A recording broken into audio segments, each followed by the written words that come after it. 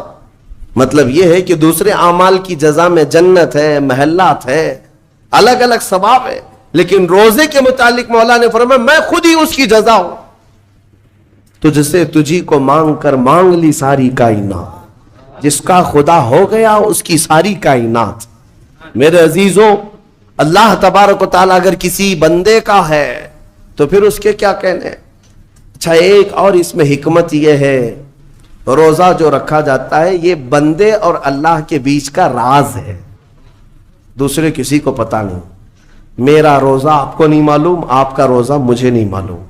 چہرہ دیکھ کر کے کچھ بھی کہا جا سکتا ہے. ہاں, چہرہ دیکھ کر کسی کا روزہ پتا چلے گا. آپ کل سحری کر کے نیت کر کے روزے سے آئے ہیں, کسی کی پیشانی پہ تو لکھا نہیں ہے کہ یہ روزے دار ہے. آپ نے کہا آپ نے مان لیا, لیکن حقیقت کیا ہے یہ تم جانو گے, اللہ ہی جانے. بہت سارے تمہارے پاس موقع ایسے آتے ہیں جب ایک ایک گھونٹ نگل سکتے ہو, وضو کے بیچ میں, غسل کے بیچ میں, جب کوئی نہ دیکھ رہا ہو تب چٹکیاں لے کر اندر ڈال سکتے ہو, کوئی نہ دیکھ رہا ہو. لیکن بندے اور مولا کے درمیان کا ایک راز ہے روزہ. اسی وجہ سے ایک حدیث میں ملتا ہے قیامت کے دن جب ایمان والوں کو جمع کیا جائے گا اور جن کی بخشش ہو جائے گی تو ان میں ایک جماعت ایسی ہوگی جو جنت کی طرف اڑتے ہوئے جا رہے ہوں گے اور جنت میں پہنچ جائیں گے, کسی کو نظر نہیں آئیں گے, بہت تیزی سے وہ جنت پہنچ چکے ہوں گے. باب الریان ایک دروازہ ہے جو صرف روزے داروں کے لیے, جن کے روزے اللہ کی بارگاہ میں پسند آ گئے, وہ دروازہ صرف ان کے لیے. وہاں پہنچ چکے ہوں گے, بہت سارے اہل اللہ, بڑے بڑے مقامات والے وہاں موجود ہوں گے. پوچھیں گے تم کہاں سے آئے, کون سے راستے سے آئے؟ نہ وہاں نظر آئے نہ راستے میں نظر آئے, یہاں کیسے پہنچے؟ تو وہ کہیں گے کہ اللہ تبارک و تعالیٰ نے ہمیں روزوں کی وجہ سے یہ مقام دیا. رب تعالیٰ کی طرف سے ارشاد ہوتا ہے کہ ان بندوں نے دنیا میں جو روزہ رکھا تھا وہ سب سے چھپا ہوا تھا, کسی کو پتا نہیں تھا روزہ ہے یا نہیں. اس لیے جب میں نے ان کے روزے قبول کیے تو سب سے چھپا کر انہیں جنت کی طرف بھیج دیا. وہاں پر بھی یہ جزا دی گئی.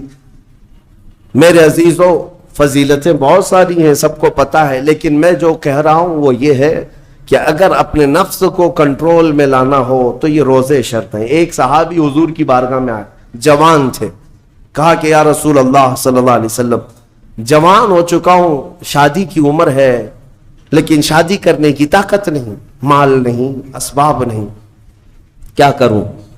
شادی نہ کرے تو گناہوں کی طرف چلے جائیں, خواہشات ہیں انسان کی.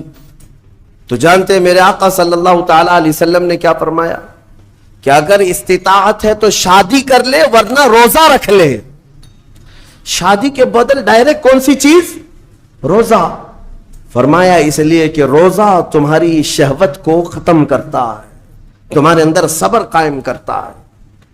عزیزان گرامی, حدیث پاک کا یہ مفہوم میں آپ کے سامنے رکھ رہا ہوں. تربیت میں میرے آقا نے ان نوجوانوں سے کہا جن کی شہوت غالب ہے, جو گناہوں کی طرف زیادہ جا سکتے ہیں, ان کے لیے فرمایا گیا وہ روزہ رکھیں, کنٹرول میں رہیں گے.